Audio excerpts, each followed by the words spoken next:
Let the cows out. Now they're just like checking out the pasture. First, all they wanted to do was eat. Now they're kind of exploring. This is Clover. She's a red and white Holstein.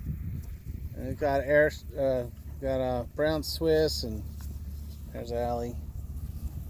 And we've got the Jerseys and a couple brown Swiss. So they went out and they did a big lap around, and now they're coming back up here. They're not sure whether to go in or out. But the fence turned out pretty good. Got nice 5 strands. You can see on these poles it's got some see that post there, those black insulators are wrapped around it, and that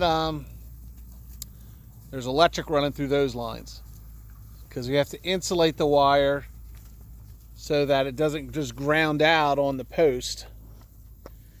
But if somebody volunteers, goes up there and touches that thing, I'll give them a little jolt. Once they get jolted a couple times, they'll just stay away from the wires. They are like, yep, don't want to fool with that. So, but this pasture's got some orchard grass, some clover. It's got some just weeds, and they'll eat off this pretty good. Like, we won't have to supplement them any hay for a while. I mean, we'll give them some dry hay in there, but it'll be inside so they can go in and get it. They'll still have access to their automatic waters over there. You see the steers are all out kind of jealous. They're kind of like, yo, why can't we go out and play? So, and the sheep are all over there, and the goats are up on the, playing on the concrete. They've really started to clear that away already. All around that building, we're trying to get it cleaned up good, and it's got some, they're all getting along pretty well. Beautiful day out here. It's nice clouds in the sky, and that's Belden over there, those houses you see. One point, now as your guys' age, we farmed all this ground. On the other side of those trees is Bay Point. Belden, we tilled about 1,500 acres, but we didn't own it all. So the people that owned it, you know, wanted to cash in when it came time, and they sold it to development, because obviously development land's worth about 20 times more than farmland is. And so now they build houses. So we got lots of neighbors over there. Some of them shop with us at the meat market, some of them don't. Some of them are probably you. But nonetheless, you know, we're still kind of sitting here maintaining the family farm. Expanded when we can, you know, put up this pasture today. Corn will be coming off soon, and we're heading into fall. So the fence turned out good.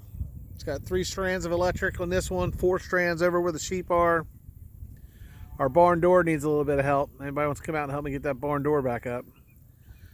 And came off in just the wind of the tornado, ripped it off the back of the barn coming through the barn. So, but the fence has got extra support here. Got the gate on it here, and you got the gate going into there. So it works out pretty good. One of the reasons we kind of had to put in, you know, a fence like this instead of just putting in something smaller is deer will run through this area pretty regularly. So this high tensile wire, if a deer runs into it, it'll bounce off of it. But most of all, what'll happen is they'll just jump right over top of it. But if we had a page wire fence or something that was kind of flimsy, then it would just probably get tore down, and then the cows would get out.